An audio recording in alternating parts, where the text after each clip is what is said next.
So ayan mga kamoto vlog, no, yung first booking natin nakuha natin. So nahihiya na yung client, no, sa mga Lalamove rider na pakababa raw ng rate natin, no.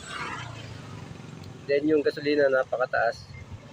So yun, sila na yung nahihiya doon sa mga rider, no, naawa sila sa mga rider dahil yung gasolina naman halos nagdoble na yung presyo, pero yung rate ni Lalamove hindi man lang tumaas. So ayun, ang nag-a-adjust yung mga kliyente, no, nagdadagdag sila ng tips.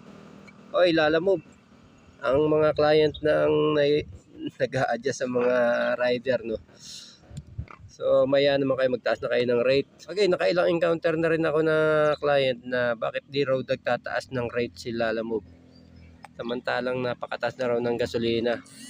So ayun, yun yung update ko sa inyo mga motovlog, no, saka doon sa mga Lalamove rider natin. So kung naka-experience din kayo ng ganitong mga kliyente, no, yung mga nakukonsensya sa sobrang baba ng rate ni Lalamove kahit na napakataas na nga ng gasolina, ay share nyo naman dito mga motovlog. So that makarating to sa management ng Lalamove mga motovlog, no. So that taas nila yung rate kahit papaano para hindi matalo sa gas yung ating mga rider. So update ko kayo pag kami nakuha tayo yung second booking mga motovlog.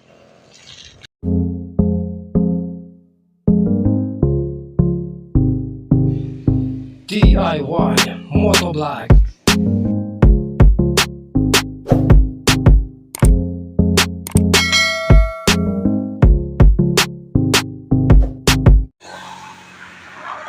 So yeah, good day mga kamotovlog, no? Babay tayo muli kay Lalamove. Maraming salamat sa inyo sa binigyan tayo muli ng panibagong pagkakataon, panibagong araw para muli makapag-vlog at makabiyahe kay Lalamove. So yun, araw ngayon ng linggo, March 22 mga kamotovlog, no?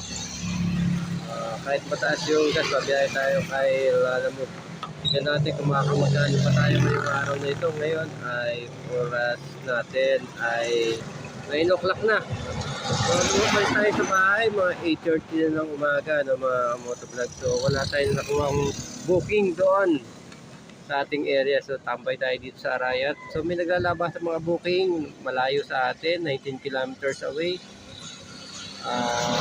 Dito sa Arayat.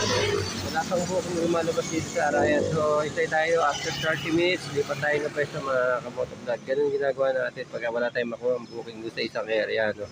Lilipat na tayo ng pwesto. So ayan, antay-antay lang tayo ng booking mga kamotovlog. Di natin alam, no, ilang linggo na ang mataas ang gasolina, no. Si Lalamove ay hindi pa rin nagtataas ng rate, pero yung mga kalaban niya nagtaasan na ng rate. Namumukod tangi na lang si Lalamove ang hindi nagtaas ng rate, no. Si Maxim nagtaas daw ng peso. Si Lalamove wala yatang balak. Kahit yata umabot na 1,000 yung gasolina per liter, yata magtataas ng rate si Lalamove, no. Kanya kawalang yata si Lalamove sa mga rider niya. Buta siya, kumikita siya, no. So may bago yata siyang papatupad, auto accept. Nako, auto accept sa baba ng rate, patay tayo dyan. So ayan, hintay-hintay lang tayo ng first booking natin dito sa Arayat, Pampanga mga kamotovlog. Then update namin kayo, update ko kayo mga. So ayan mga motovlog, no, may nakuha tayong first booking dito sa Arayat, no. Bali first booking natin Arayat to Minalin, Pampanga. So yung shipping fee niya ay 169. So kunin natin ito mga kamotovlog. Let's go, update ko kayo mamaya. So ayan mga kamotovlog, may nakuha tayong second booking, no. Nakuha natin sa Arayat papuntang Santo Tomas, Pampanga. So bali ang shipping fee niya ay 152. So ayun, sabi nung pag-drop pa natin, kumikita pa raw ba tayo dun sa ating Lalamove dahil napakataas daw uli ng gasolina. Yun din yung komento nung second client natin, no. Bali yung deliver natin sa kanya 8 tray ng itlog na pula, mga kamotovlog. So sagot ko sa kanya, malapit na sa break even, halos bigita pa naman ng konti, halos break even na, sabi mo ganyan. So ayun, 150 lang sa ating pabayaran. So ang ginawa ni Kuya, ginawa na niyang 200, no, mga kamotovlog. Then yung sa ano natin, sa Minalin, na drop off na rin natin. Kada drop off lang natin, nandito tayo sa Minalin, Pampanga. So bali yung shipping fee niya, ginawa rin 200, mga kamotovlog. 169 pesos lang yun, no, yung delivery fee niya. So ayun, compute natin yung sa Minalin. For example, yung booking number 1 natin ay 169 pesos. Then mula Arayat, Pampanga, sa pick up location to drop off location dito sa Minalin, Pampanga, ang kanyang kilometro ay nasa 25 kilometers yung layo, no, mga kamotovlog. So computein mo yan, kung ang sinasalin mong gasolina, ito ako, unleaded ako, 84 pesos per liter yung sinali natin na gasolina, no, mga kamotovlog. Then yung ating ang kinakain ng ating M3 ay palagay natin 40 kilometers per liter. Yun, 40 kilometers per liter. So computein natin yung ano, yung kinukonsumo niya kung magkano sa 25 kilometers, no. So madali lang computein yan. So 84 pesos per liter times nyo po sa 25 kilometers, then divide nyo dun sa kilometrahe na tinatakbo ng motor nyo sa pagkonsumo ng gasolina per liter, no. Bali 84 pesos times 25 kilometers divide by 40 liters per liter, makukompute nyo na yung point A to point B ay 52 pesos and 50 centavos. So ngayon, yung ating shipping fee ay 169. Ililis nyo yung commission ni Lalamove na 35.4 pesos, then yung kinonsumo ng ating motor na 52.5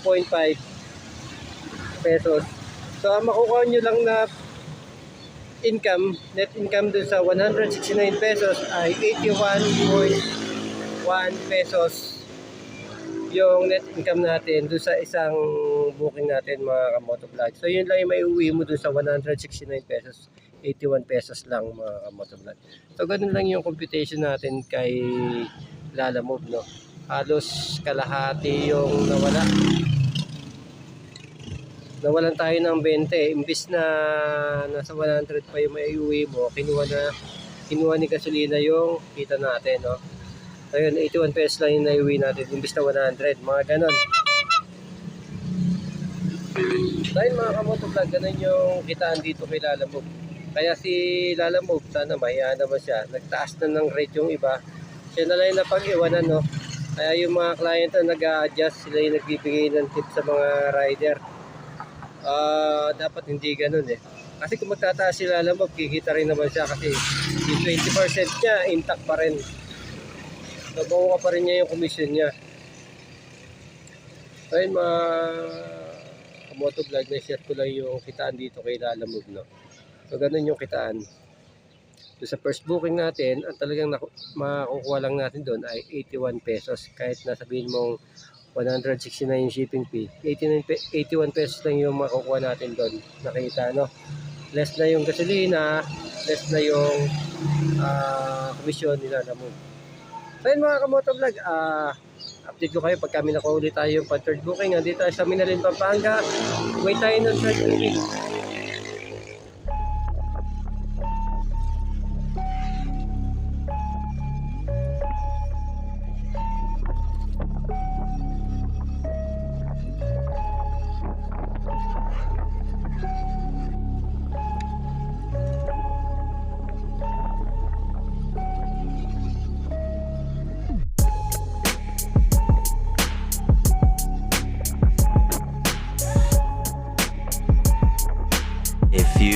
moments later.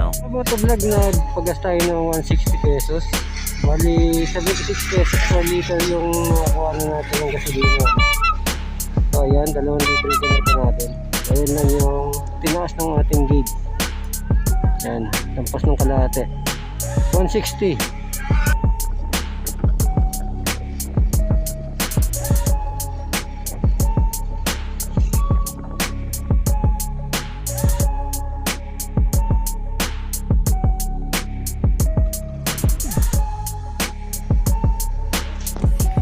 So ayun mga kamotovlog, sabi nila alam mo yan yung kinit natin, 774.2 pesos. Pero ang totoong naiuwi lang natin dahil mataas nga yung gasolina ay 600 plus lang mga kamotovlog.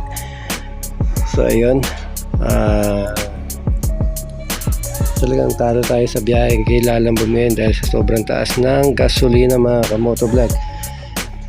So ayan, sana nakatulong yung computation natin sa araw na ito ng mga kamotovlog. Huwag niyo kalimutan mag-subscribe, mag-like, mag-comment at huwag niyo rin po kalimutan pindutin ang ating notification bell para updated kayo sa mga susunod kong i-upload na video. Hanggang sa muli mga kamotovlog. Bye bye.